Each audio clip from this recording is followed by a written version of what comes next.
Well, the ag sector working to keep America's livestock protected from New World Screwworm. And while there is a suspension on live animal imports from Mexico, producers still need to stay aware and be vigilant of this pest. The Tennessee State Veterinarian Dr. Samantha Beaty has come by our studio for an update. Always a pleasure to have you here and get this information.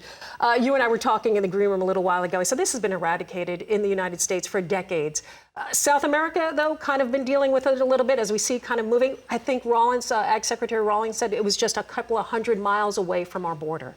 Yeah. The last I heard, it was right at 700 miles from our border, and maybe has moved since then.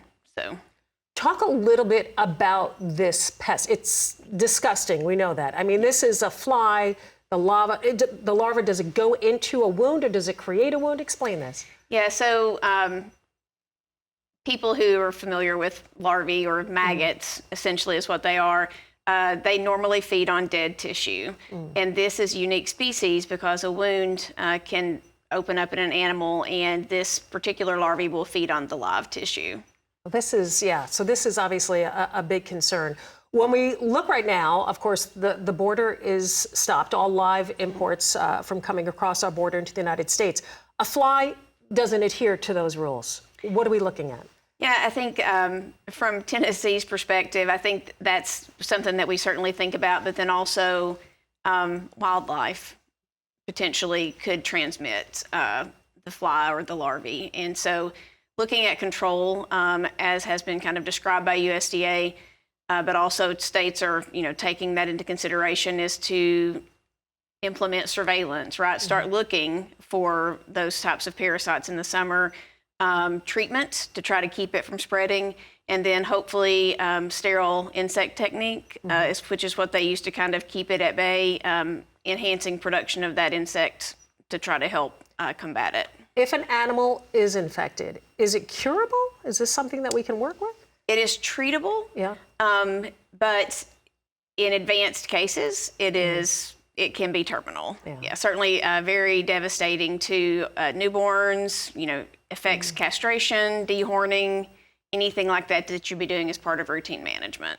So for folks here in Tennessee trying to keep an eye out for this, what do we need to be looking for?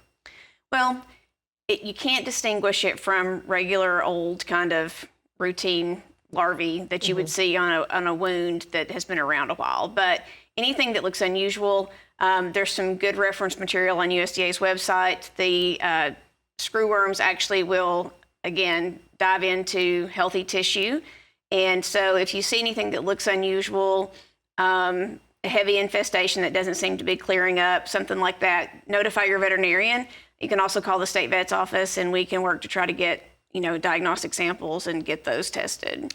And I said, I don't want to create any unnecessary fear, but when you're talking about it transmitting to wildlife and other animals, I mean, there's no really, it can happen to pets as well. Is that an issue? Yes, it is. And I think that that's an important piece because in the ag community, I think we all know, check your livestock twice a day and that sort of thing. But people who are traveling and maybe taking their animals internationally would definitely want to be aware of this because it's possible that their pets could pick it up and bring it back to the U.S. and their pet be infected. Final advice for those here in Tennessee, first steps, should they see anything? What do we need to know? Reach out to your veterinarian, express your concerns to them, or reach out to the state vet's office, and one of our staff will come out and visit with you to see if they can collect samples and get those analyzed. Dr. Samantha Beaty, always a pleasure. Thank you so much for being here and making the trip to our studio. Thank you. Thank you very much for all the information.